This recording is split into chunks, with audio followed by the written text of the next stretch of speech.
Jenny Lewis married her dog, and she's not alone, at least according to fairy tales. This is Beauty and the Zoo, a series where I, Liz, am sharing fairy tales where the hero romances a beast or animal of some sort. In one British tale, the beast is unusually domesticated, for he is a small-toothed dog. Fucked up fairy tales with Liz. Ding! Once upon a time, a merchant was returning home from his most recent travels when he was set upon by thieves. The thieves were ready to take the man's life after they took his wallet, but they fled in terror when a large dog with small teeth, whatever that means, burst from the trees and herded them away. Once they were rid of those assholes, the dog picked up the merchant by the collar and trotted him to his doghouse, which was a large, beautiful dog castle.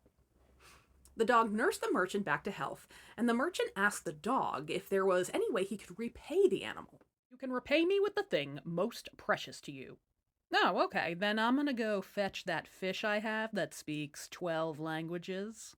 No, I won't accept that. Oh, okay, so I'll go fetch my goose that lays golden eggs. Nope, more precious than that. I'll fetch my mirror that when you look in it, you can see what literally anybody is thinking about.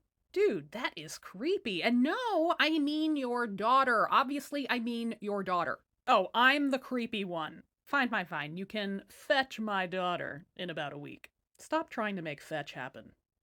A week later, the merchant's daughter was riding the giant dog back to its dog castle. She lasted about a month before she started crying and wouldn't stop.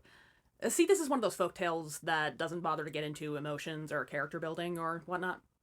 Why are you crying? I miss my father. I'll take you there for a 3-day visit. How about that? One thing before we go, though. Would you tell me, how are you going to refer to me when we get there? I'd call you a big-ass smelly dog with weird tiny baby teeth. Wow, if you're going to be a bitch about it, I'm not letting you go home at all.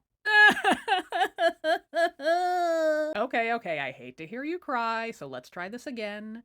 How will you refer to me once we get home? As my sweet as honey hubby? Ooh, I like it. The dog crouched so the girl could jump on his back, and they headed toward her family. About 40 miles into the journey, the dog asked again what the girl would call him. Big-ass smelly dog with weird tiny baby teeth. Nope. The dog turned right around and trotted the girl back to the dog castle. He let her cry there for a week again before he gave her another chance. Say my name. My sweet as honey hubby. Great, let's go to your dad's. Hey, what did you say you were gonna call me? My sweet as honey hubby. Nice. Sorry, can you remind me one more time what you're going to call me? Ugh, you annoying, big-ass, smelly dog with tiny, weird baby teeth. Wrong.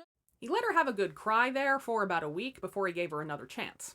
And he trotted her all 60 miles back to the dog castle and let her stew for another week. The third time, the girl was finally ready to flatter the dog the whole way to her house, with intentions of reverting to her insults as soon as she made it past her father's door.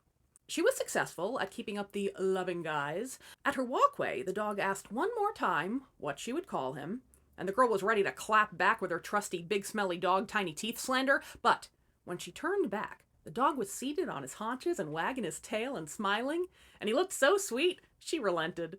You are my sweet as honey hubby, and you are such a good boy.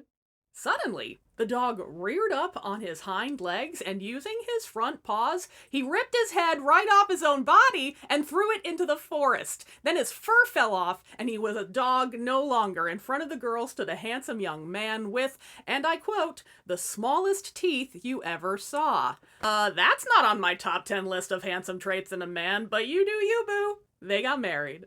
I'll see you soon with another beastly couple next time on Beauty and the Zoo. Let me know in the comments if you have any requests. And oh yeah, one more thing. I got a whole section on animal romances in this book that I wrote, Fucked Up Fairy Tales, so you can get that wherever you get books.